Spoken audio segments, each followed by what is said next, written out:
Her phone vibrated 3 times before she even glanced up.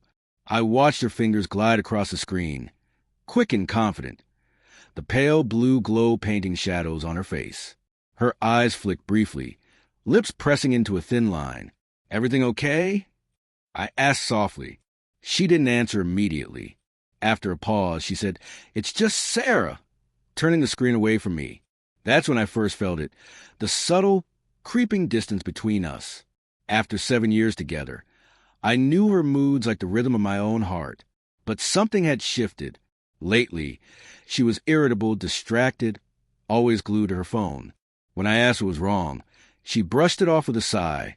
"You're overanalyzing again," she'd snap, her tone sharp enough to make me flinch. It began after one of her girls' nights. She came home late, the scent of wine and expensive perfume trailing behind her. I asked if she had fun.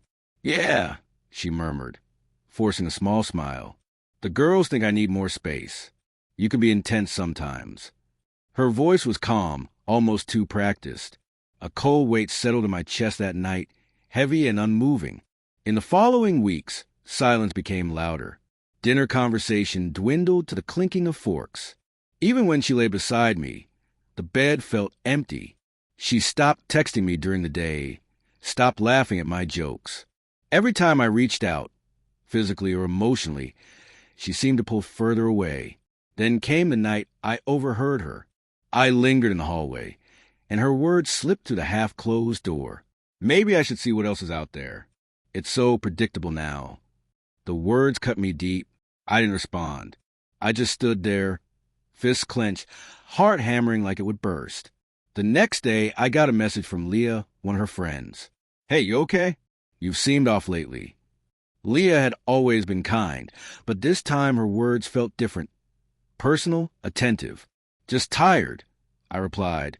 "Things have been strange at home." Her answer came almost immediately. "Yeah, I know. She's been talking. I think her friends are putting ideas in her head." It felt wrong to keep texting, but something in Leah's concern made it hard to stop. We chatted for a week. Harmless, I told myself. She asked about work, hobbies. I asked about hers. Then one night, she sent, "If she can't see what she has, that's her loss." The words lingered far longer than they should have. When you're starved for attention, even a single kind word can feel like oxygen. A few nights later, my wife told me she was going out again.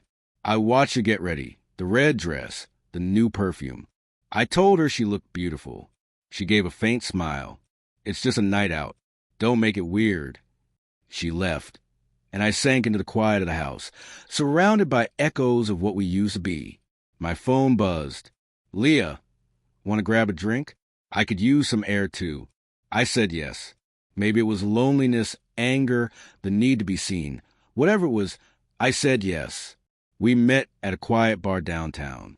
She seemed softer than I remembered, calmer somehow. She listened, really listened. For the first time in weeks, I didn't feel invisible. She spoke about their group, how they thrived on gossip, and turned affection into competition. Then she reached for my hand. I didn't pull away, but nothing more happened. No kiss, no betrayal. Just two people sharing a forbidden moment. But guilt doesn't stay hidden. It grows, seeps into cracks, and widens them. When my wife came home that night, she barely spoke. The next morning, her voice was icy. "Did you talk to Leah recently?" My stomach tightened. "Yeah, we just talked." "Why?" Her calm was fraying already. 2 nights later, everything broke. She was in the living room, phone in hand, eyes swollen. "Was she comforting you? What are you talking about?" I asked. She tossed the phone onto the couch. My messages with Leah glowed on the screen. Simple words, kind words, too familiar. "They sent these to Sarah," she said. "They've been laughing at you. They wanted to prove you'd fail." I felt the air leave my lungs. "You still could have said no," she said, voice trembling but sharp. "I should have," I whispered. "But I was lonely, Jen. You were gone long before she showed up." Pain twisted across her face. "Don't you dare blame me for your choices." We stood there, facing the remnants of something that had once been love. Silence filled the room like fog. "I don't even know who you are anymore," she said finally. I wanted to say the same. I told her. She turned away, packed a bag, and walked out. Weeks passed. No calls, no texts. Just the hum of emptiness. Then one night, a message from Leah. "I'm sorry. I never meant for it to go this far. I deleted everything." I didn't reply. Betrayal doesn't always shout. Sometimes it's the echo of laughter in another room, the soft click of a door, the hollow quiet after goodbye. In the end, it wasn't Leah who broke us or her friends. It was the silence we let grow, the walls we built and never tore down. Some walls, once up, never come down.